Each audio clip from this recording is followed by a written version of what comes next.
coração. Glória a Deus. Aproveita que você está de pé, meu irmão, e abra comigo a sua Bíblia no livro do profeta Isaías, no capítulo de número 6. Livro de Isaías, capítulo de número 6, e nós vamos ler a partir do verso de número 1. Deus seja louvado. Isaías, capítulo de número 6, vamos ler a partir do verso 1. Fala do chamado de Isaías. Glória a Deus. Isaías, capítulo de número 6 e verso 1. No ano em que o rei Uzias morreu, eu vi o Senhor assentado num trono alto e exaltado, e a aba da sua veste enchia o templo. Acima deles estavam serafins, cada um deles tinha 6 asas, com 2 cobriam o rosto, com 2 cobriam os pés, e com 2 voavam. E proclamavam uns aos outros: Santo, Santo, Santo é o Senhor dos exércitos. A terra inteira está cheia de sua glória. Ao som de suas vozes, os batentes da porta tremeram, e o templo ficou cheio de fumaça. Então gritei: ai de mim, estou perdido, pois sou um homem de lábios impuros e vivo no meio de um povo de lábios impuros. Os meus olhos viram o Rei, o Senhor dos exércitos. Logo, um dos serafins voou até mim, trazendo uma brasa viva, que havia tirado do altar com uma tenaz. Com ela, tocou a minha boca e disse: veja, isso tocou os meus lábios, por isso a sua culpa será removida, e o seu pecado será perdoado. Então, ouvi a voz do Senhor conclamando: quem enviarei? Quem irá por nós? E eu respondi: eis-me aqui, envia-me a mim. Pai, nós queremos agradecer pela tua palavra, porque ela é santa, ela é infalível, a tua palavra é inerrante, ela é suficiente para manter a nossa vida, para sustentar o nosso cristianismo. E nós agradecemos porque ela já foi proclamada nesse lugar, ela já foi anunciada, e ela sim tem poder, Pai. E nós cremos que ela não volta para o Senhor sem antes cumprir aqui nessa manhã, cumprir aqui nessas vidas o propósito pela qual o Senhor a enviou. Desde já nós te agradecemos e nós declaramos que tão somente se cumprirá a tua vontade. Por isso nós oramos e pedimos: leva a nossa mente, o nosso entendimento cativo, a obediência a Cristo Jesus. Que a voz da nossa alma seja silenciada e que a voz do teu Espírito se propague sobre nós e que a tua vontade se cumpra, é o que nós oramos. E desde já nós te devolvemos toda a honra e toda a glória, e quem crê diz amém. Glória a Deus. Dá mais um aplauso bem forte a Jesus. Aleluia. Glória a Deus. E aí você pode se assentar, você pode tomar o seu lugar. O profeta Isaías inicia esse capítulo falando acerca daquilo que seria um tempo de perda, falando sobre aquilo que seria um tempo de profunda dor, de profundo sofrimento. Tem alguém aqui que sofre? Alguém aqui? Não, glória a Deus, só uma irmã, ficou fácil. Alguém aqui tem dor? Alguém aqui tem problema? E Isaías está falando acerca disso. Ele começa o texto falando no ano da morte do rei Uzias. No ano em que morre o rei Uzias. Irmão, um ano em que alguém morre é lembrado como um bom ano? Quando a gente pensa em um ano onde alguém especial, alguém conhecido, um parente, um amigo se foi, você lembra como aquele ano? Nossa, que ano maravilhoso, que ano bom, que ano que eu gosto de lembrar. Isaías está trazendo para nós esse referencial desse ano. Ele fala de um ano que talvez não trazia boas memórias, de um ano que para frente não seria lembrado com um bom sentimento, porque ele está dizendo no ano de uma morte, no ano em que morre o rei Uzias. É nesse ano que o profeta Isaías está se referindo. Não apenas um rei, mas um rei que era próximo, que tinha proximidade. Um rei sim que tem suas histórias, né? Tem um tempo bom, tem um tempo não tão bom assim, mas que tinha uma proximidade, que tinha ali um certo afeto. Então Isaías está trazendo para nós esse momento de perda, esse momento de tristeza, esse momento de angústia. Talvez esse ano ia ser lembrado como o ano do desconforto, como o ano da perda, como o ano da tristeza, como o ano da morte. Talvez ia ser marcado dessa forma. Por que eu digo talvez, queridos? Eu digo talvez porque são exatamente nesses momentos que o nosso Deus, o Deus Todo-Poderoso, né, são exatamente nesse momento que, exatamente como Isaías estava vivendo, um tempo de morte, um tempo de dor, quem sabe um tempo de angústia, são exatamente nesses momentos que, quem sabe, alguns de nós aqui estão vivendo hoje, passando por angústia, passando por problemas, passando por dor, passando por dificuldade. Talvez a gente pense, essa pessoa não quis cantar, não, talvez ela está com dor, talvez ela está no momento de dor, talvez ela está no momento de luta, ela não quis adorar, quem sabe ela está no momento de angústia, quem sabe está no momento de sofrimento, exatamente como Isaías. Mas assim como eu disse, e talvez esse ano seria lembrado como o ano da dor, o ano da morte, o ano da perda, o ano da angústia. Porque talvez, porque são exatamente nesses momentos, talvez momentos semelhantes ao que você está vivendo aqui hoje, que Deus prepara um cenário para transformar toda essa história. São em momentos como esse que Deus prepara um cenário para manifestar o seu poder, para manifestar a sua graça, onde tudo muda, onde tudo eu vou liberar uma palavra aqui, se tiver juízo para crer, receba. Você daqui uns dias vai ficar envergonhado de ter chorado pelo que você chorou. Você vai ficar envergonhado de dizer, eu não acredito que eu pensei em parar por causa disso. Eu não acredito que eu pensei em desistir por causa disso. Deus está movendo, Deus não está parado, o céu não está em crise, aleluia. O Senhor não muda, Ele não muda, Ele não está parado, Ele se move. Tem gente que acha que Deus está parado. Não, só pode estar, porque olha tudo que está acontecendo. Não, Ele está movendo. Deus só não muda, Ele é o mesmo. E por isso nós estamos aqui, por isso nós não fomos consumidos, por isso nós podemos glorificar. Mas esse Deus que não muda, se move, Ele está se movendo. E eu creio, nessa manhã Ele está em movimento. Então, como a gente vai terminar esse ano de 2025, gente? Estamos indo para o final, reta final, últimos dias de novembro, último mês do ano. E como esse ano vai ser lembrado na nossa história? Eu tenho dito aqui tanto isso, que o nosso Deus é poderoso para fazer do pior ano o melhor ano da sua vida. Deus é poderoso para fazer do seu pior dia o melhor dia. Pastor, mas não tem evidências na terra, mas já existem certezas no céu, e você não vive de evidência, você não vive do que você vê, você vive daquilo que você crê. Por isso, a gente vai entender isso. O cenário aqui de Isaías vai ser mudado, da mesma forma que o nosso também. Então, o que é que nós vamos aprender com Isaías acerca disso? Eu não sei você, o ano está bom, mas eu sei que dá para terminar melhor. Eu creio. Alguém mais recebe isso, que nós vamos terminar? Então, 40 dias de oração e jejum, irmão. É para o ano terminar melhor? Não, é para a gente conhecer ainda mais a Deus. Conheça e prossiga em conhecer. Ele não manda parar, manda prosseguir. Não estamos fazendo 40 dias para no final acontecer tudo que a gente quer. Não, é para a gente ser tudo que Deus espera. Não é para Deus em 40 dias realizar o nosso desejo. É para nós em 40 dias estarmos um pouco mais perto daquilo que Ele espera de nós. Aleluia! É para nós estarmos um pouquinho mais parecido com aquilo que Ele espera de nós. A primeira lição que Isaías me ensina aqui, irmão.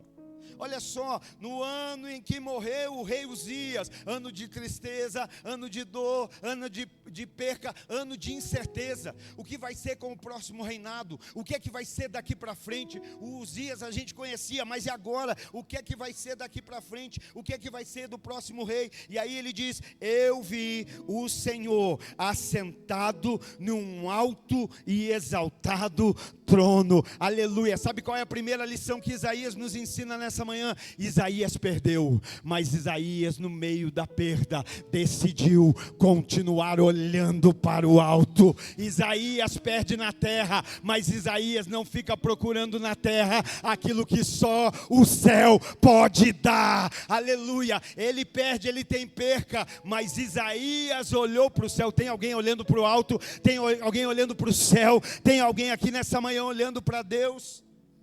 Ele poderia se entregar à tristeza, irmão, porque a tristeza não tem a ver com o que você perdeu na terra. A tristeza tem a ver com quem você confia no céu. Eu estou triste porque eu perdi, eu estou triste porque me tiraram, eu estou triste porque me levaram, eu estou triste por isso, por aquilo. Não, como é que você consegue estar alegre até quando você perde? Porque o meu sentimento não tem a ver com o que acontece na terra. O meu sentimento tem a ver com aquele que eu creio que está no céu, soberano sobre todas as coisas, aquele que pode mudar toda e qualquer situação. Eu perdi na terra, mas o que eu perco na terra não muda a minha convicção de céu. Por isso que eu não estou procurando na terra, eu estou olhando para o alto. Então Isaías, ele está olhando para o céu.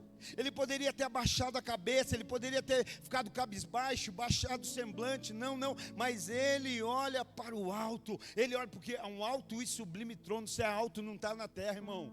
Se é alto, né? Então ele olha para o céu.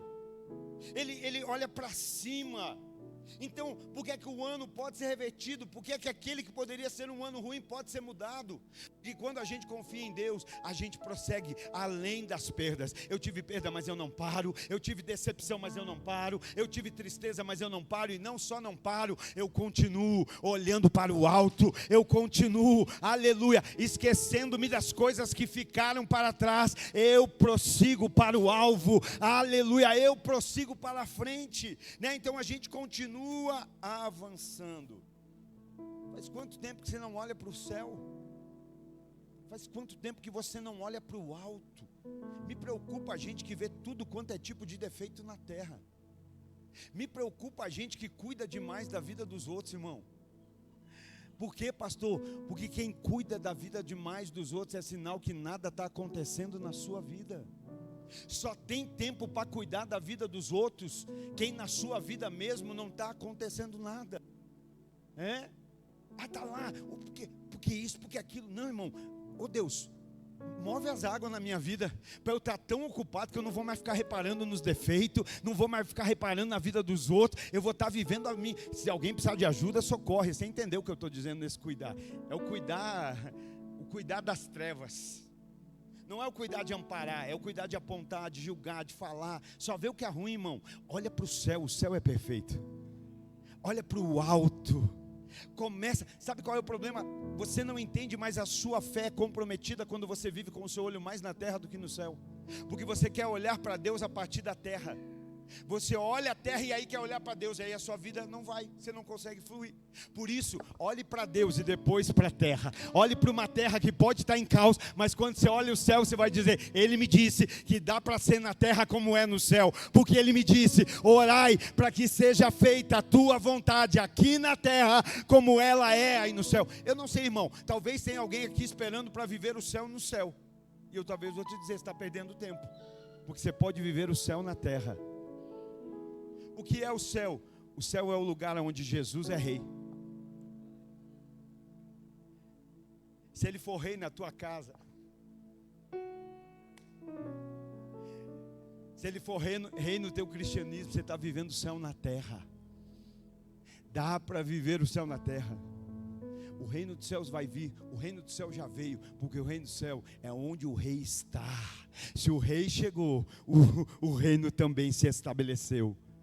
Então Isaías está nos ensinando isso. Olha para cima, olha para o alto, olha para o céu, tira o olho da terra. Diante da nossa dor, a nossa tendência é o que? Se curvar, irmãos. A gente se curva, a gente se prostra e vamos combinar. Tem gente que gosta até de ser vítima. gosta até, eu não estou bem, porque você, aí o que você tem? O que aconteceu? Não estou dizendo que a gente não tem que amar, não estou dizendo que a gente tem que ser insensível, não é sobre isso, irmão. Mas tem perda, tem luta, tem dificuldade, mas existe um Deus acima de todas essas coisas. E deixa eu dizer, essa luta vai acabar, esse problema vai acabar, essa dor vai passar. Ninguém acreditou, meu Deus, só 2, cara. Essa luta vai passar, esse problema vai acabar, essa dificuldade vai cessar. Quando vai ser, pastor? Um dia eu sei que vai ser, quando ele vier. Acabou, não haverá mais pranto, não haverá mais dor. Então eu creio, eu me movo sobre isso, eu estou olhando para o alto. Então, quem olha para o céu, irmão, se recusa a viver cabisbaixo. Sabe, às vezes você fala, aquela pessoa está sempre sorrindo, aquela pessoa está sempre feliz, aquela pessoa, ela não tem problema. Irmão, você vai descobrir que tem gente que tem problema infinitamente maior do que o seu, irmão. Você vai descobrir, tem gente que, esses dias eu fui fazer uma visita, e eu ouvi a história do irmão, eu saí de lá dizendo assim, não era ele que precisava da visita, quem precisava era eu. Só que a gente acha, só eu sofro, só eu tenho problema, por isso que eu sou assim. Não, irmão, vai ver que tem gente que tem problema mais do que você. E às vezes é esse aí que está do teu lado sorrindo. Você fala, esse aí deve estar com a conta cheia. Às vezes não sabe nem o que vai pôr na hora do almoço na mesa, irmão. Mas está aqui confiando, eu sei que o meu Redentor vive, e que Ele se levantará sobre toda a terra. Eu sei em quem eu tenho crido, aleluia. Eu nunca vi o justo mendigar o pão, está entendendo? A alegria não é pelo que está acontecendo, a alegria é por quem está crendo. Ninguém está dizendo que você tem que fazer de conta que está bem, irmão, não é sobre isso. Então eu tenho que viver sorrindo, não, você só tem que viver em fé. Aí como você vive a partir da fé vai determinar o teu nível de fé. Eu vivo em fé. Ó dia, ó mundo, glória a Deus, mais um dia, mais uma oportunidade para a graça de Deus se manifestar, para o amor de Deus se manifestar. Tem alguém que pode glorificar, dar um aleluia aí pela graça, pela glória, pelo amor, pelo favor de Deus sobre a sua vida? Aleluia! Então, diante da dor, a nossa tendência é o quê? Não, eu vou me fechar, eu vou andar cabisbaixo, eu vou andar olhando para a terra. Não, irmão, eu tenho um guia, eu tenho uma palavra, eu tenho uma orientação. Nada do que nós estamos... Esses dias, irmão, foi algo assim que a gente não entende. Nós estamos aqui na segunda-feira da oração dos gerações, famílias. E no final da oração, a pastora sentiu de orar com um casal. Ela me chamou, falou, Deus me deu um sonho ali com o irmão. Vamos orar com eles. Falei, vamos. Os irmãos na paz, na bênção, avançando, crescendo, prosperando, financeiramente, ministerialmente, tudo. Uma bênção. Vamos orar. Eu até confesso que fiquei meio assim. Falei, agora está com essas coisas aí. Vamos lá. Orou. E aí quando ela terminou de orar, ela só olhou para o irmão e disse assim, irmão, Deus está mandando te dizer, não te preocupa. Aí não fazia sentido. Está tudo bem, está tudo certo. Vou me preocupar com o quê? Eles foram embora, mas receberam, são crentes, receberam a palavra, foram embora. Quando foi no sábado seguinte, a escola fez um dia da família, e foram fazer uma trilha de escola de criança. O irmão cai, e na queda, quebra o braço. Está no HMA, irmão, vai passar por cirurgia essa semana. Aí ontem eu fui visitá-lo, estou lá com ele, né, e a gente está lá conversando. Aí chego, já tem um conhecido no quarto, um rapaz que é cata reciclável, eu nem sabia. Aí quando eu entrei no quarto, ele já olhou, eu falei, mas você eu conheço, pastor, você já me ajudou. Eu falei, glória a Deus, vamos fazer um culto aqui já, aleluia, um culto de agradecimento, culto de graças a Deus. E aí conversando com o irmão, e aí ele falou, pastor, eu estou aqui, mas eu vejo a mão de Deus cuidando. E aí a gente conversando, eu falei, você viu que Deus já veio antes preparando? O amor de Deus não se manifesta depois da queda. O amor de Deus se manifesta antes mesmo de cair. Eita, antes mesmo de cair, Deus está dizendo, eu estou contigo, crê? Eu estou contigo, então não se preocupa. Tem filho, tem mulher, tem trabalho, é novo no trabalho, 2 meses, irmão, pensa. E nós estamos dizendo, não se preocupa, Deus deu a palavra. O Deus que deu a palavra, Ele sustenta a palavra. Se é dele, Ele vai sustentar. Então, olha para o alto, irmão. O salmista diz isso, Salmo 121, verso 1 e 2. Elevo os meus olhos para os montes. Olha só, de onde me virá o socorro? O meu socorro vem do Senhor, o nosso socorro vem de Deus, o nosso socorro vem do alto. Então, olhar para cima, irmão, não é arrogância, olhar para cima é fé, é crer, não é nariz empinado, é diferente. Você conhece quem é nariz empinado? Não, é um coração cheio de fé. Eu estou crendo, eu estou passando por isso, mas vai passar, Deus está no controle, eu sei que Ele tem algo e eu vou passar. Então é fé. Olhar para cima não é orgulho, é dependência. Senhor, eu estou dependendo do Senhor, eu dependo de Ti, sem Ti eu nada sou. Sabe quando tudo desaba, quando tudo escurece, o único lugar para olhar é para o céu. O único lugar para olhar é para Deus. O único lugar é olhar para o alto. Então quando Isaías olha para o alto, o que é que ele vê? A Bíblia diz que quando ele olha para o alto, ele vê os céus abertos. E aí você continua a ficar focado em uma terra em caos. Você continua, deixa eu dizer, a forma como você vive denuncia para onde você olha. A forma como você vive a sua vida cristã, a forma como você se relaciona com o mundo, denuncia onde os teus olhos estão focados. Isaías, quando perde, não fica olhando para baixo. Isaías decide olhar para o alto. E quando Isaías está olhando para o alto, o que é que ele vê? Os céus abertos. Olha o que ele está vendo, olha o que ele está contemplando. Às vezes nós dizemos: eu não estou vendo nada acontecer. Olha, eu não estou vendo nada acontecer na minha vida. Não é que não está acontecendo, é que talvez você está olhando na direção errada. Não é que nada está acontecendo, mas é que nós não estamos vendo acontecer. Eu gosto muito de dar esse exemplo. Quem aqui já voou de avião sabe disso. Você está voando lá 800, 900 mil metros de altitude, voo cruzeiro.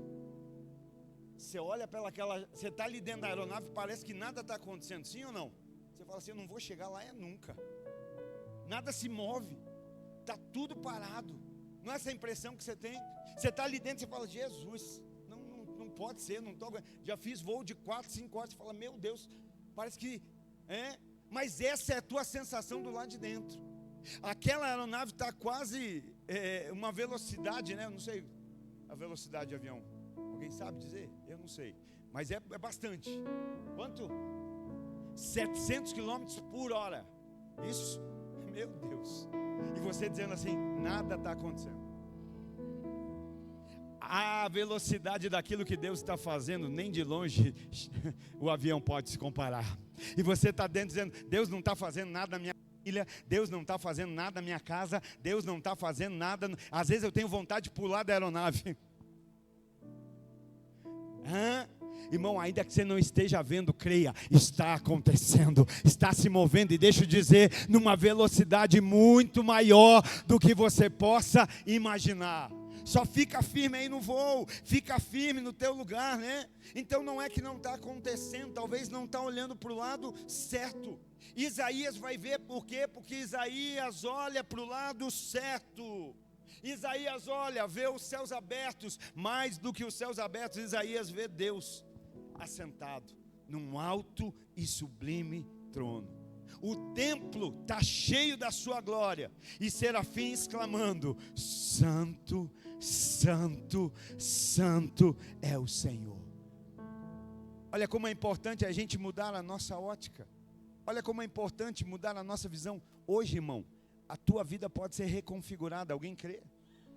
Hoje a tua vida pode ser mudada, por mim não, pela palavra. Olha que Isaías está olhando, ali era o trono de Uzias. Ele sentava ali, dali ele reinava, dali ele empunhava o seu cetro, dali ele dava ordens, dali ele dava comandos. O que vai ser da terra agora? Porque o trono de Uzias está vazio. Mas espera aí, eu não vou ficar olhando para o que aconteceu na terra, eu não vou ficar limitado pela perda da terra, eu não vou ficar limitado por aquilo que morreu na terra. Eu decido olhar para o céu, aleluia. E quando ele olha, quando ele ergue os seus olhos ao céu, ele vê os céus abertos. Quando ele vê os céus abertos, ele vê que que no céu o trono ainda está ocupado, ainda há um rei no trono. A terra pode estar sem governo, a terra pode estar um caos, mas Deus ainda está no trono, assentado, poderoso, soberano, governando. Tire os olhos da terra hoje.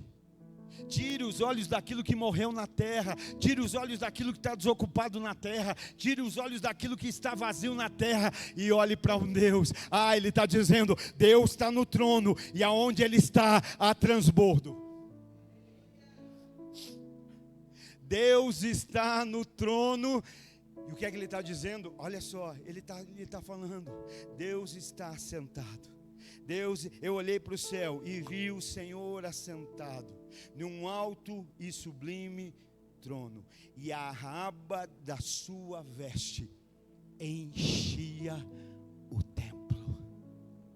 Deus está e tem transbordo. Deus está e nada fica vazio. Deus está na tua casa, Deus está na tua família, Deus está no teu casamento, Deus está na tua vida. Então não vai ter ambiente vazio, não vai ter lugar vazio. Vai haver o transbordo, vai haver o enchimento, aleluia, da glória, da presença, do mover de Deus. Isaías está vendo, na terra o trono está vazio, mas no céu Deus continua no mesmo lugar que sempre esteve. Talvez hoje você não tenha na tua mão aquilo que você gostaria de ter, mas Deus está no mesmo lugar onde sempre esteve. Talvez hoje você não tenha do seu lado quem você gostaria de ter, mas Deus continua no mesmo lugar de sempre. Talvez hoje você não tenha no seu patrimônio o que você gostaria de ter, mas Deus continua no mesmo lugar de sempre. Não é porque as coisas mudaram na terra que elas também mudaram no céu. Não, o céu não está em crise, o céu não está desgovernado. No céu há um rei, aleluia, todo poderoso, o único rei, aleluia, assentado num trono de qual ele é digno de estar. Então ele está no governo, ele está onde sempre esteve, ele continua no mesmo lugar. Às vezes as coisas parecem fora de controle aqui embaixo, mas no céu, irmão, está tudo no seu devido lugar. Você entende o que eu estou dizendo? Que aquela hora que você está olhando dizendo, caramba, que caos. Se a gente tivesse uma visão para ver o céu, a gente dizia, que paz. Quem aqui já foi no parque, você olha ali aquela natureza te traz paz. Você fica olhando o lago, você vai lá no Barigui, você vê, até a roda gigante traz paz. Você olha para a roda, você olha para o lago, você olha, até a capivara traz paz, irmão. As capivaras eram minha companheira de trabalho lá, eu tirava foto lá, eu ficava com elas lá. Tinha um GC de capivara. Tem GC que é melhor de capivara do que de gente.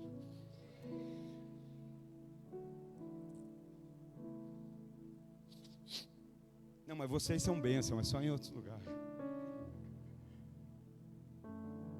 Aí você olha para o lago, dá paz.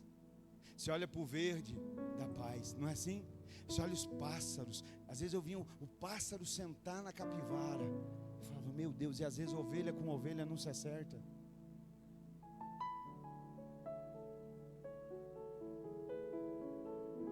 E aí traz paz, né?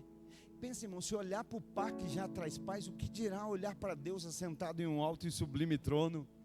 Deus no céu, aleluia, olha o céu. Eu estou na terra, mas eu vou viver a configuração do céu. Eu estou na terra, mas eu creio como é no céu.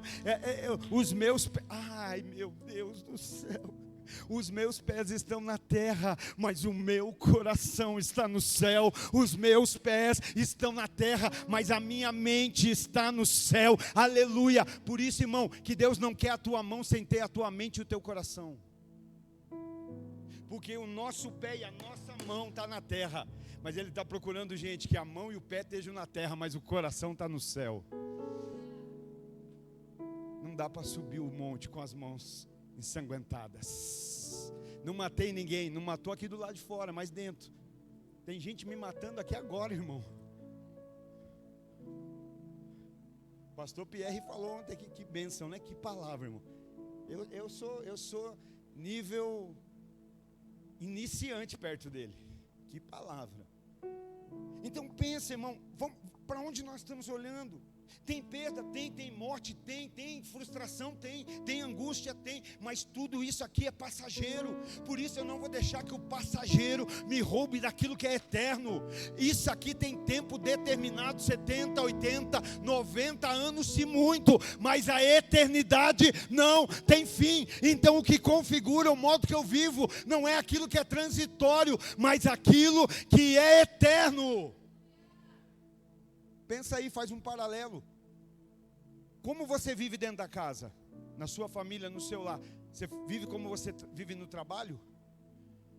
Você bate cartão? Eu nem sei como é que bate cartão, né? Acho que é assim, eu já nem sei mais. É assim, no dedo? Você bate ponto. Você vive dentro de casa como você vive no trabalho? Não, porque não é a configuração do trabalho que dita a configuração da casa. Vou repetir, não é a configuração do trabalho que dita a forma que a gente vive na casa. Na casa é marido e esposa, na casa é pai e filhos, na casa é irmão com irmão. Alguém pode dar glória a Deus pela casa, alguém pode louvar ao Senhor pela família. Na casa é família. Então a gente não vive família como a gente vive trabalho, é diferente. Por isso eu não posso viver aqui com a configuração daqui. O céu é eterno. A eternidade com Jesus é maior do que nós estamos passando, ela não tem fim. Por isso a configuração que eu vou viver aqui é a configuração da eternidade, eu creio. Ele é o meu, desde o dia que eu entreguei a minha vida para Jesus, Ele é Senhor e vai ser até por toda a eternidade. Por isso essa é a configuração. Então quando tudo parece caótico, irmão, é o momento de nós orarmos a Jesus. Senhor, que seja feito aqui na terra como é aí no céu. Só que eu vou te dizer algo, tem gente que tem medo de fazer essa oração. Tem gente que tem medo. Já pensou de dizer assim: Senhor, faz aqui na terra como é aí no céu? Porque é perigoso. Pode ter coisa que você está fazendo na terra que Ele nunca quis para você no céu. Pode ter coisa que você briga aqui na terra que Ele nunca falou para você fazer. Por isso essa é a oração no momento do caos. Senhor, faz aqui na terra como é aí no céu. Mas o homem me balizou, mas o céu te baliza? O homem me certificou, mas o céu te autentica? Ontem o Pierre falou algo, ele falou muita coisa linda, né? Mas ele falou que lá na eternidade tem um irmão que ele não vive da Bíblia, ele vive da imitação.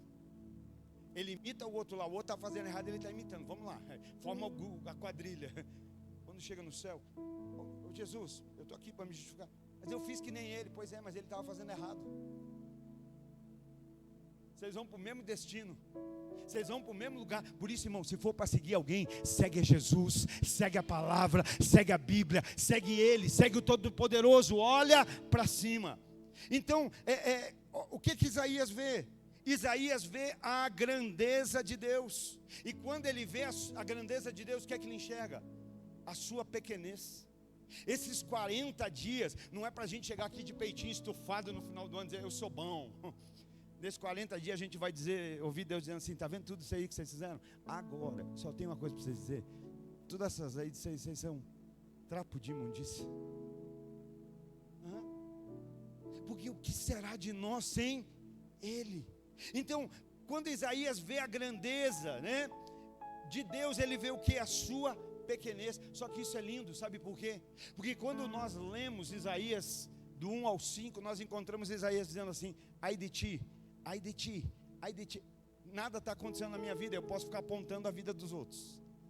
Ai de ti, ai de ti, ai de ti, ai de ti que faz isso, ai de ti que faz aquilo, ai de seis lá. No capítulo 6 muda. Agora não é mais ai de ti, agora é ai de mim. Por quê? Porque agora tem algo acontecendo na minha vida. Eu profetizo que tantas coisas vão acontecer na tua vida que você não vai ter tempo de ficar apontando a vida dos outros, não vai ter tempo para olhar para a família dos outros, para achar defeito. Não, vai ter coisa acontecendo na tua vida. Se for para falar, vai ser da sua vida em nome de Jesus. E aí ele vai dizer, ai de mim. Agora muda. Porque quando ele enxerga a grandeza de Deus, ele enxerga quão pequenino ele é. A palavra de Deus, primeiro, ela precisa iluminar os meus pés, para depois iluminar o caminho. O problema é que a gente fica querendo iluminar o caminho dos outros, sem iluminar os nossos pés. Vou botar o farolete na cara dos outros, no rosto dos outros. Não, irmão, deixa ela clarear teu pé primeiro. Pra você começar a caminhar, caminha primeiro, irmão. E deixa que nesse caminhar, aquilo que antes era só para iluminar os pés, vai começar a iluminar um caminho. Aleluia, vai iluminar um caminho. Então a vida que precisa ser ajustada é a nossa, não a dos outros, irmão. Tem gente que, não, se aquele lá mudar vai ficar melhor. Não, se aquele, não, irmão, muda. Pede para Deus mudar a sua vida. Eu tenho dito aqui, quem aqui crê que a oração tem poder para mudar uma situação? Quem aqui crê que a oração tem poder para mudar uma condição? Você crê? Mas creia que a oração tem poder para mudar uma pessoa. Porque a gente vai orar crendo que a oração pode mudar o problema, mas a gente não ora buscando que a oração nos mude. A primeira oração tem que ser: Senhor, me muda no meio desse problema. Primeiro toque em mim, Senhor, me faz ver quem eu sou. Acende a lâmpada nos meus pés, para eu mudar o meu caminho. E se o meu pés tiver iluminado, o caminho que eu ando vai ser também. Porque é impossível ter pés, né, onde a luz brilha e o caminho está em trevas. Se a lâmpada iluminou os pés, enquanto você anda, o caminho está sendo iluminado. Por que é que a gente não anda? Porque ninguém anda no escuro, porque no escuro a gente se machuca. Mas quando clareia, quando tem luz, a gente começa a caminhar. E a gente vai caminhando, a gente vai andando. Eu falei aqui no culto de quinta passada. Um dia eu fui fazer eu não lembro o que era, um procedimento lá no centro de Curitiba, ali bem no centro, aqueles prédios antigos. E eu precisei ir num edifício, 12º, 15º andar. E aí a moça falou: você vai aqui, a sala 500 e tanto, você vai ver lá, tem a placa na porta. Tá bom, fui. Quando eu cheguei, o elevador parou e abriu assim, e tinha um corredor, assim como daqui, quase do outro lado da rua, o corredor cheio de portas. Só que aquele corredor estava escuro. Eu falei: meu Deus, como é que eu acho aqui, no escuro, 500, eu não tinha, acho que na época nem celular tinha, não sei. Aí eu falei: como é que eu vou achar? E aí vem uma impressão dentro de você: se move, anda. Mas como andar no escuro? Se move. E eu saí do elevador. Quando eu pisei para fora do elevador, dei os 2 primeiros passos para fora do elevador, as lâmpadas começaram assim, todo aquele corredor se iluminou. Pastor, que foi isso? Uma experiência sobrenatural? Não, apenas tecnologia, um sensor de presença.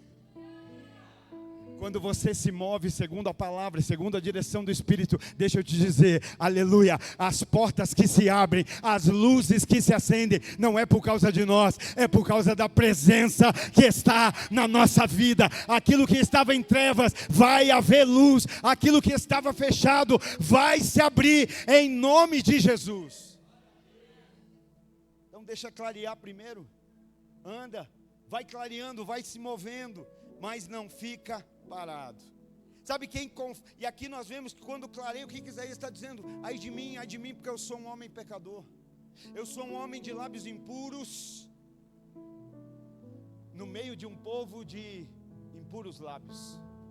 Agora Isaías não fala dos outros sem antes falar antes dele.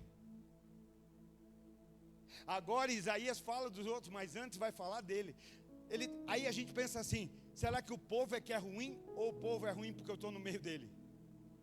Porque às vezes tem gente que fala: a igreja, você faz parte dela. A igreja é imperfeita, sabe por quê? Porque você está nela, porque eu estou nela, porque nós estamos. Talvez você ainda não descobriu, mas você é imperfeito. A gente só acha que os outros é que são difíceis, né? A gente só acha que os outros é que dão problema. Mas Isaías está dizendo: olha, eu sou um homem pecador, eu tenho lábios impuros, eu estou no meio de um povo de impuros lábios. Aí agora que Deus dê revelação a cada um, quem influenciou quem? Nossa, no meu redor, primeiro assim, irmão, que você só anda com parecidos, tá? Não é os opostos que se atraem, não, no natural são os iguais. Você nunca anda com quem te confronta, você anda com quem te aprova, mesmo no teu erro. Mas quem te aprova no teu erro não te ama. Quem te baliza no teu erro não te ama, não quer o teu bem, está balizando, está indo para o despenhadeiro. Não, meu irmão, eu te amo tanto que eu posso perder a amizade, mas você não perde a vida. Se continuar andando aí, vai cair, vai morrer. Quem baliza o seu erro não te ama. Quem baliza o seu erro não está preocupado com o seu bem, está preocupado com a sua aprovação. Entende? Isaías está dizendo: eu sou impuro, esse povo é impuro, eu sou pecador. O que ele está fazendo? Ele está confessando. E o que a minha Bíblia diz?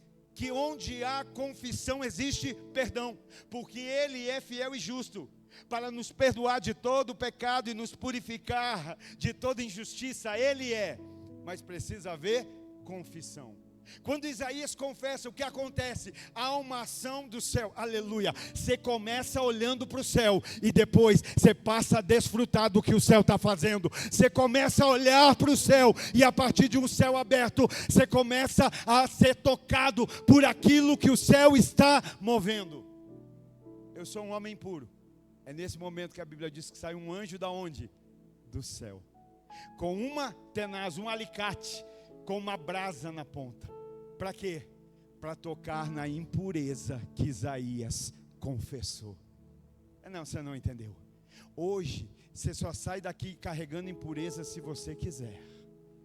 Os céus estão abertos. Eu vou repetir. Não, dois só entenderam. Os céus estão abertos. Deus está assentado num alto e sublime trono. Ele é grandioso, Ele é poderoso. Eu entendo a minha pequenez e digo: Senhor, eu sou pecador. É essa área. A gente gosta de tratar pecado no atacado. Defeito dos outros a gente trata no varejo. Mas pecado da gente é no atacado. A gente põe naquele pallet, embala, põe uma etiqueta e diz: é só isso. Pecado tem nome, irmão. Não chame de problema no casamento o que é pecado. Não chame de problema na vida financeira o que é pecado. Não chame de problema de relacionamento o que é pecado. Pecado precisa ser confessado. Mas aonde há pecado confessado, há liberação de perdão, de graça, de restauração. Por isso você pode sair daqui nessa manhã diferente. Então agora vem um anjo do céu que toca os lábios de Isaías.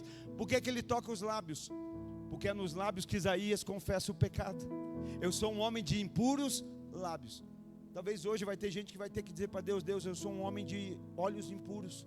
Eu só olho o que eu não deveria ver. Eu só vejo o que eu não deveria ver. Senhor, quem sabe as minhas mãos são impuras porque elas tocam o que não deveriam tocar. Quem sabe vai ter gente que vai dizer: Senhor, a minha língua que é impura. Aí vai ser um batalhão, não, um anjo só dá conta. Meus lábios. Quem sabe hoje o meu coração, mas aquilo que nós apresentarmos para o Senhor em arrependimento, acredite, vai haver cura, vai haver restauração, vai haver perdão e mais, vai haver ativação. Então Isaías está confessando, e vem um toque do céu. Esse toque era para ferir? Não, irmão. Quantos aqui estão sendo tocados pela palavra nessa manhã? Tem alguém? Tem alguém? Aleluia, glória a Deus. Deixa eu dizer, esse toque não é para te ferir, esse toque é para te curar, esse toque é para te restaurar, esse toque é para te capacitar, esse toque é para te abençoar. Então o toque não era para punir, era para purificar, remover o pecado. Vai tocar. Se remove o pecado, remove a culpa. Tem gente que anda olhando para baixo, tem gente que anda cabisbaixo, tem gente que anda abatido porque vive se sentindo culpado. Mas aonde tem confissão, tem perdão. E aonde tem perdão, há um remover de culpa. Já não existe mais culpa. Eu já não ando mais com peso. Então, quem quer ser usado por Deus aqui nesse lugar? Quer ser usado por Deus? Se permita ser curado. Se permita ser curado. Irmão, aqui quem deixaria?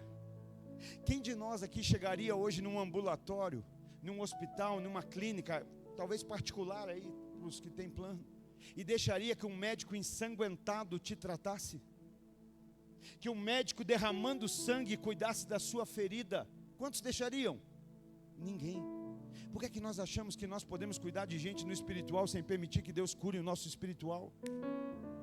Por que é que nós achamos que podemos tocar a alma, o espírito das pessoas, sem permitir que Deus toque a nossa alma e o nosso espírito, nos cure? Por isso ele está falando aqui hoje, tem confissão, tem perdão, tem renovação, tem cura. Porque os feridos ferem, mas curados curam. Quem foi curado produz cura.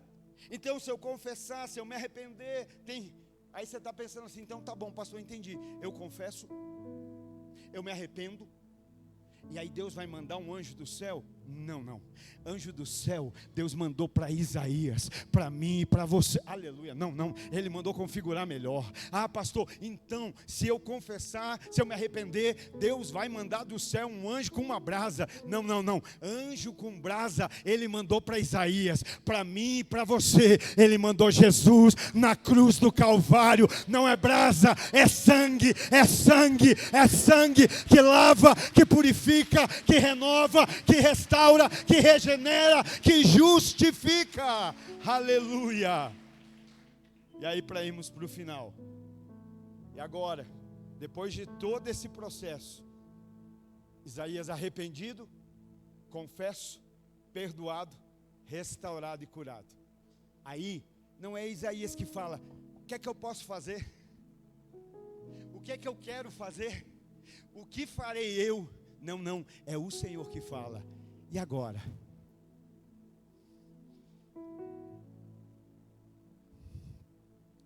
Que o Senhor dê graça para que a gente entenda, só essa parte já vai valer a pena.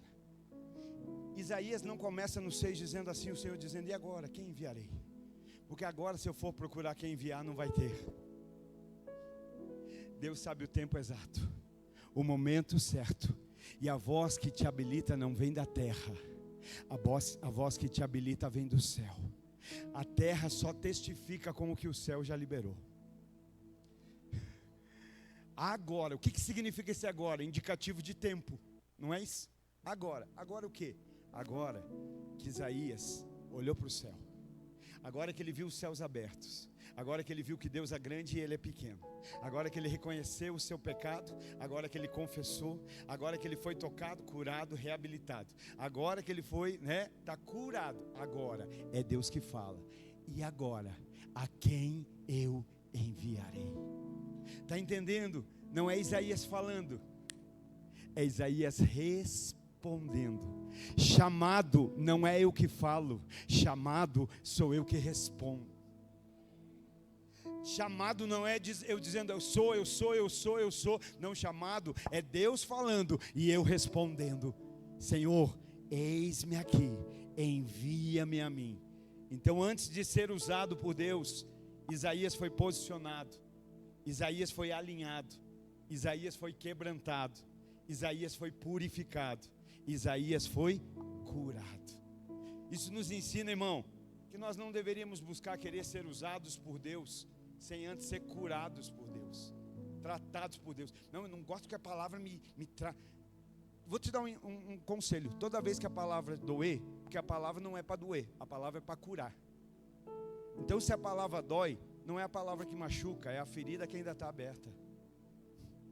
Eu não vou no culto porque dói, verdade, a ferida vai continuar crescendo.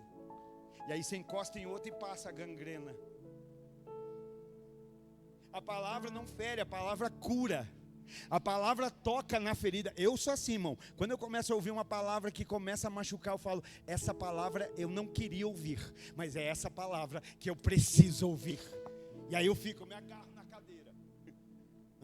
Está doendo? É Deus curando, Ele tocando. Então, antes de ser usado, se deixa ser tratado, vai ficar fugindo até quando? Porque daí você chega num outro lugar, começa a doer. No começo não dói, né? Porque é só... Vamos ficar de pé, irmão. No começo não dói.